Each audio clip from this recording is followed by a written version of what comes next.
Before visiting most cities, you make a plan and look up the most popular tourist spots, maybe through a travel guide here on YouTube, and you just go out and explore that town. And I think that's a fair way of doing it in order to see whether you like a city or not. And in most cases, you will. But if you do that before visiting Paris, chances are pretty high that you will return from your journey not liking Paris at all and deciding never to return. You see, the rumors about the Parisians being rude do come from somewhere, and talking from my own experiences can even sometimes be a huge understatement. Being ignored is in some places the nicest treatment you'll receive, and a lot of my friends says that they'll never go back to Paris, and I used to rate it as my least favorite city in Europe too. But then I found it, my Paris. And that's why you need an alternative guide like this one to make sure you fall in love with the city of light.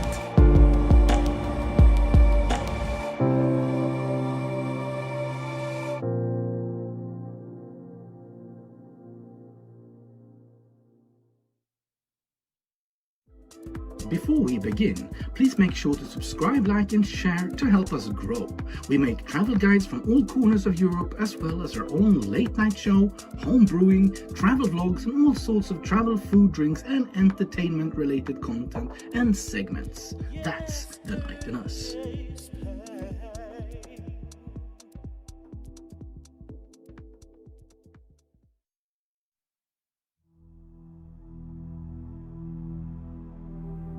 So, what happened to me on my first visit to Paris? What and why did I change my opinion? And does this mean that I won't even recommend you to even go see the Eiffel Tower, for instance? Just how alternative do you have to be in order to fall in love with Paris enough to visit it? Well, not very far, to be honest. The charm and beauty of Paris is often closer than you think, in a bistro or cafe just around the corner. From a balcony showing off the rooftops, just right there on the streets. And then, when the night approaches and the city of light glimmers in the dark, that's when you fall deep down in love, and you'll never get over it. You'll need more and more and more. You see, in a way, the less you do, the more you will enjoy yourself. Just head to any of the areas I will recommend in this guide and just stroll around without a plan. Sit down for a coffee, a drink or a bite to eat whenever you feel like it and just look at the people. By all means, travel to Trocadero and watch the Eiffel Tower. I will even recommend in this guide that you go visit the Louvre. Just be constantly aware that around all tourist spots people will be rude, services will be terrible and prices ridiculous. I'm not making this up, go see it for yourself. Try and ask the lady in the metro information in English why your travel card isn't working. I promise you, it's a fact. But then, return to the neighborhood of Montmartre. Sit down in a charming little bistro and you might be shocked enough to think that you have been transported to a totally different city. Not always, of course, sometimes they'll still ignore you, but here you just won't mind that much. When I met my wife Nadia, she insisted on going to Paris. She had never been there and always dreamt of doing it. And although I tried to talk her out of it, saying how much I didn't like it, she finally got her way. And I'm so glad she did. During that trip, I fell in love with the city from our balcony, watching the rooftops of Montmartre.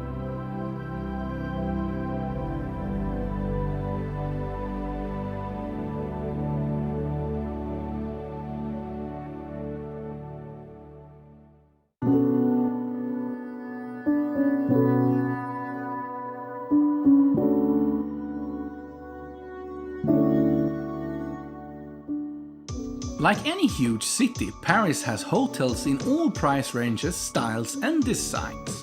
However, if I could give you one and just one tip, it would be to go for a room with a balcony over the rooftops of Paris. This is where I fell in love with the city and its atmosphere, and this is where the City of Light really presents itself. And yes, it will cost a small fortune, and you should expect normal prices to be around 250 euros a night. But with that being said, deals will always present itself on pages like booking.com, and we found great deals on both our last visits. Also, in my opinion, you can save a lot of money by not taking that hop-on hop-off service, visit all those museums and spend your money here instead. And I promise that when you start your day by going down to your local bakery for a newly baked baguette to enjoy as breakfast on your balcony, that evening drink before you go out for dinner, or just enjoying quality time during the night with some snacks and drinks soaking in the atmosphere, you will not regret yourself for making that choice.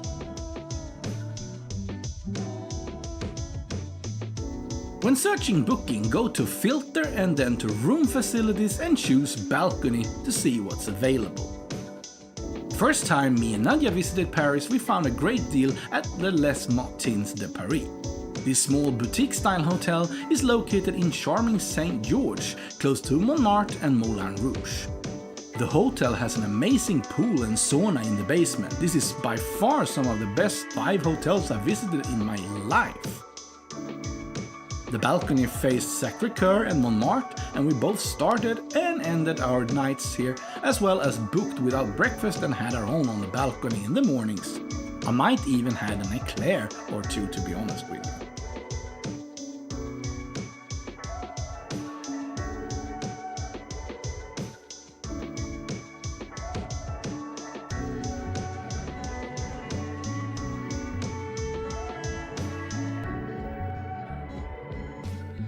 The second time we found a great deal at Hotel Le Théâtre, located in the heart of Sentier.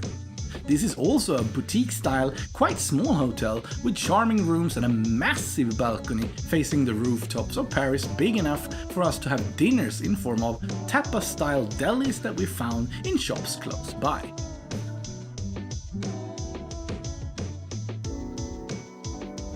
Well, if you like me, and you're too old to go clubbing when you're abroad, and actually you don't have the energy anymore, this is my perfect way of spending a night in Paris. Obviously, renting a room that will give you a balcony will cost you a lot more than a normal room, but if you book the hotels when they are at a good rate, you can get a room like this for, I think I paid around 120 per night. And just sitting here watching Paris in the background on a night like this with good company on your own, or with accompanied by a little good beer or some good snacks, that's just magical. And I mean, what else do you need? This is the perfect way for me of spending a night in Paris. Some other hotels that we looked into that I can recommend you do the same is Hotel Monte Cristo, close to Notre Dame and the Latin quarters, with an amazing spa, unique design and amazing rooms with small yet stylish balconies. Not far away from here is the Le 12 Hotel, which I think offers most for your money in terms of value. Still a very nice hotel with large balconies and nice yet simple design. This hotel, however, also had their standard rates for a balcony room under 200 euros a night, which I think is as good as it gets in my opinion.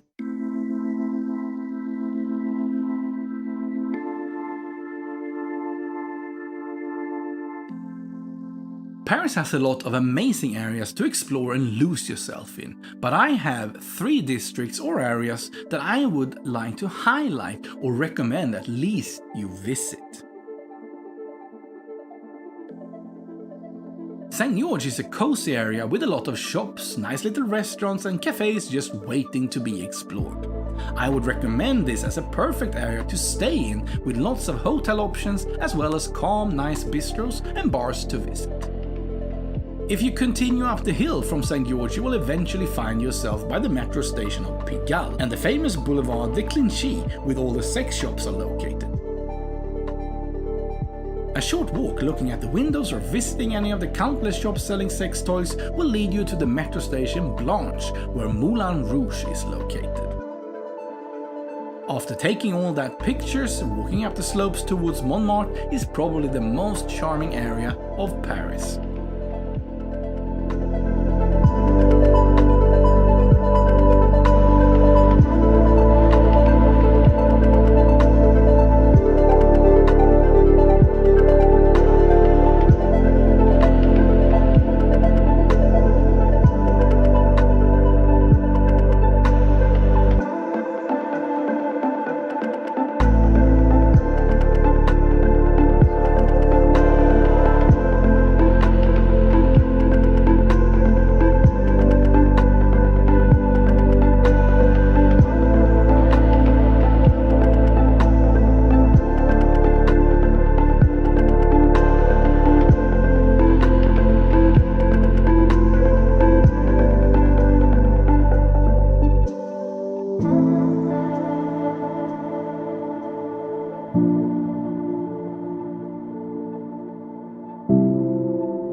Sentier is located in Paris' second district and is a lively area with lots of bars and nightlife close by. This is the perfect area to sit down for a drink and people watch.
Close to Notre Dame and the banks of the Seine River is Saint Michel and the Latin Quarter.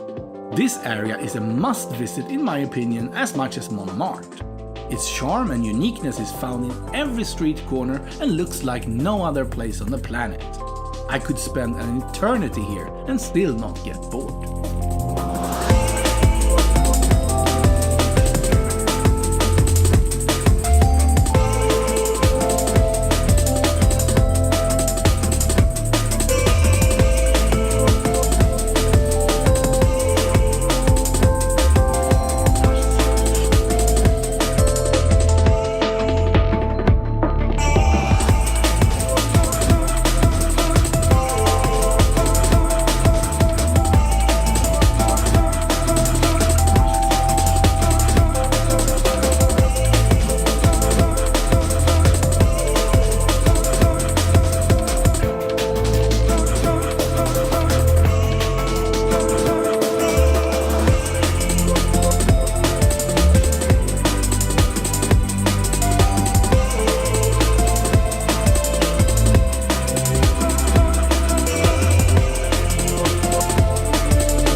Like I said earlier, exploring the beautiful areas of Paris on foot is more than enough to satisfy all my needs, as long as I can sit down for a coffee or a drink from time to time. However, if this is your first time here, I will list which attraction I think is worth your while. First off, I do think that a visit to the Louvre is something you should look into. Not only is it a historical monument, but also the most visited museum in the whole world. Venus de Milo and Da Vinci's Mona Lisa are just two of the famous works at display here.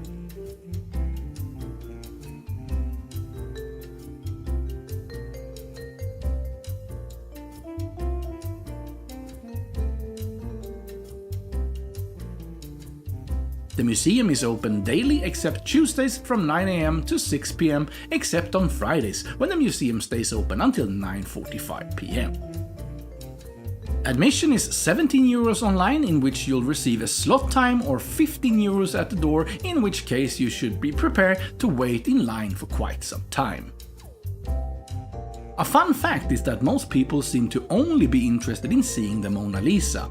There is a queue spreading from the entrance up several floors, and after that 10 seconds you're allowed to gasp your eyes upon Da Vinci's work leads straight out of the museum again. Nadia's interest in art is wide, and she mostly wanted to see an exhibition they had at the time. We were more or less alone in that part of the museum, which I think was hilarious. It does take some time visiting though, so I would recommend to make this your only plan for the day, as well as to make sure that you arrive with a full stomach and a satisfied coffee needs, since you don't want to sit down at the places close to the museum. Save your wallet from that trauma. The Palais Garnier, also known as Opera Garnier, designed by Charles Garnier, was built between 1861 and 1875, ordered by the Emperor Napoleon III. The Palais Garnier has been called probably the most famous opera house in the world and a symbol of Paris, especially due to its use as the setting for Gaston Leroux's 1910 novel The Phantom of the Opera. The opera house features amazing architectures as well as secret rooms and amazing history. Different guided tours of Opera Garnier comes around €22 for 1.5 hours and is something that I can highly recommend. Another thing that I might think is worth the visit, and especially if you're on your way to Opera Garnier, is a stop at the department store Lafayette. Not that I think that you need to stay for very long or recommend that you go wild shopping, but Lafayette is a beautiful department store well worth seeing.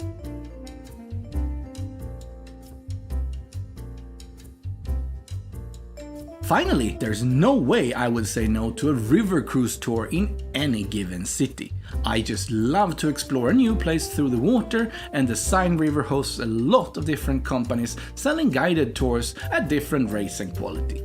I would strongly recommend to wait until late afternoon just before sunset to enjoy a chilled cruise alongside Paris.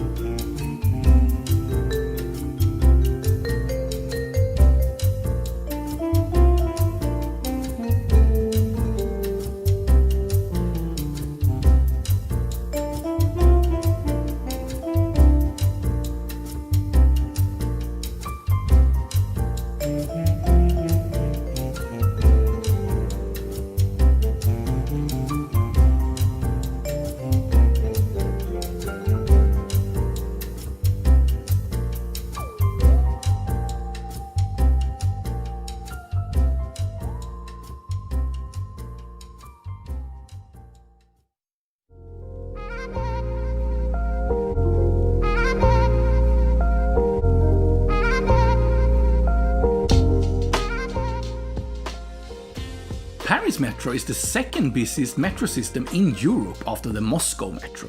More than 2.5 times London's Underground, as well as the 10th busiest in the whole world. Metro is short for Metropolitan, and some stations still has that unique entrances influenced by Art Nouveau. Building started in the beginning of the 1900s, with most parts built just before the Second World War. I would easily say that the metro is the best way to travel in Paris, with a single ticket costing around €190 and the Paris Visit travel card from €5.80 per day.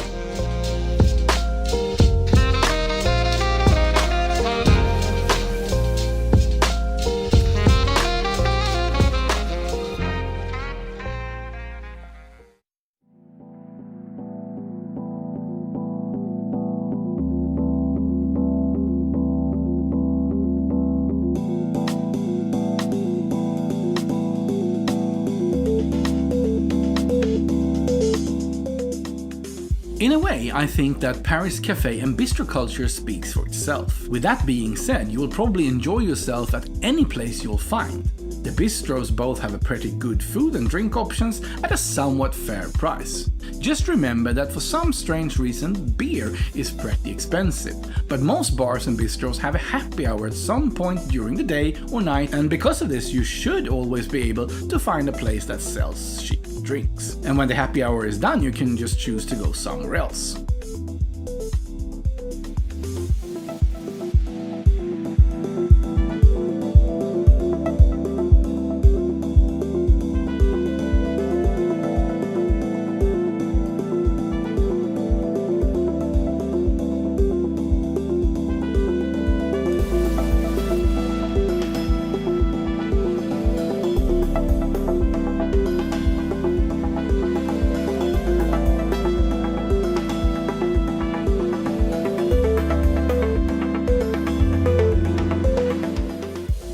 Coffee can in some popular areas land around 10 euros with a bottle of still water around the same, so be prepared for that. You are paying for your experience and atmosphere as much as for the drinks.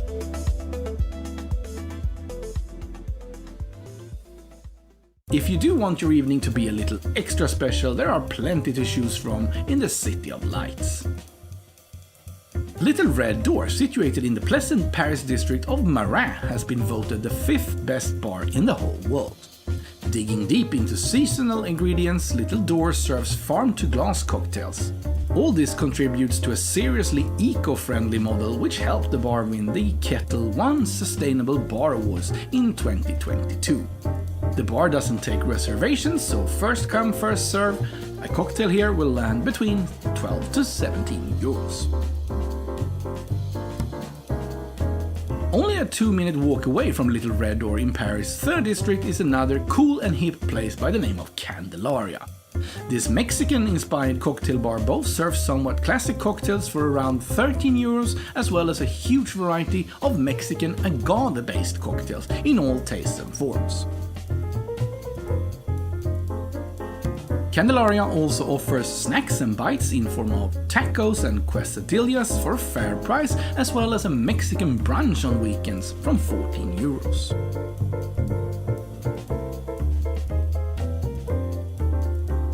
In Sentier you will find another pearl in the cocktail bar Danico. The bar offers an amazing sleek design and innovative cocktail menu with drinks such as Moussaka Under Control and Mr. B. The drinks at Danico land at 14 euros and are well worth every penny.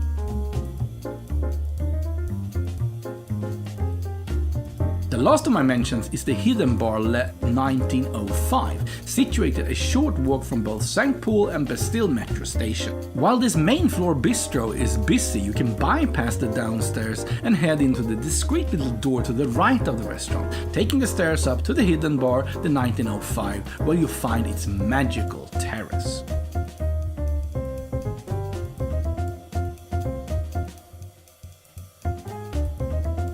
French cuisine is obviously one of the best in the world, and Paris is filled to the top with great options in different price range.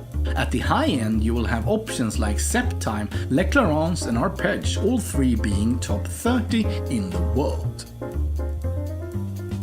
The first one, Septime, is a cool restaurant on a cool street, run by cool people and frequently visited by cool customers. The food is dictated by the seasons and served without pretension. The best thing about Septime is the much affordable price at 150 euros for a 7-course meal. So if you are lucky enough to get a table, you should probably go for it. If you want to go all in and try an instance in world-famous cooking, Alain Passad's world-famous 3 Michelin-starred Arpege might be the right choice for you.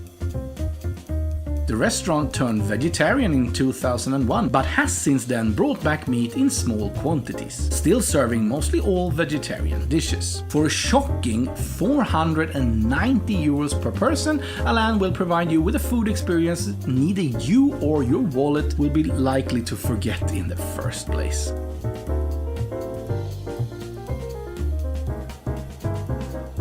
But hey, like I stated earlier, the bistro scene in Paris is more than enough for all you need. And I can stretch out to recommend Mamis or Les Turbines that we visited last time and loved. But fact is that neither of them offer something unique that other bistros in Paris doesn't. And you will notice that you won't have to walk far until you find your favorite. Just to end off this segment with a bistro I would however recommend you to visit if you are a fan of the classic French movie Amelie from Montmartre is the charming Café Les Moulins, which was the setting for the cafe Amelie worked at and situated somewhat 100 meters from the iconic Moulin Rouge in Montmartre.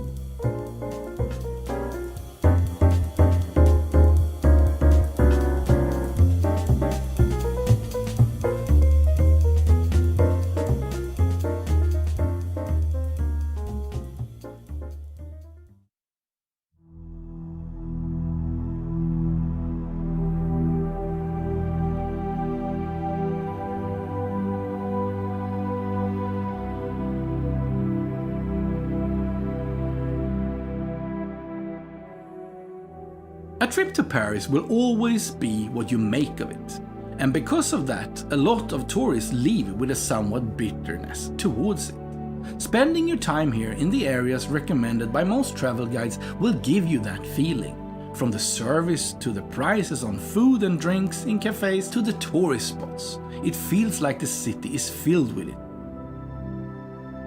Until you step out of the main course for a second and find yourself at a charming street corner, enjoying a coffee in a film-like cafe, and suddenly you will feel it. You want to come back for more. And by the time the sun sets and light fills Paris with love, laughter, and one of the most famous cuisine in the world, you will never want to leave it. You wish you could pause the exact moment and stay within it and embrace it forever.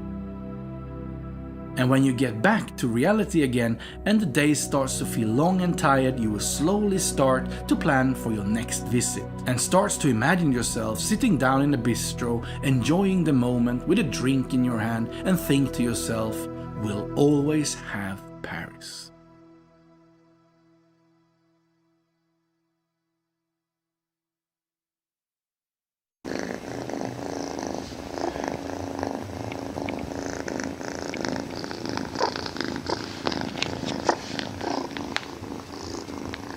Yeah.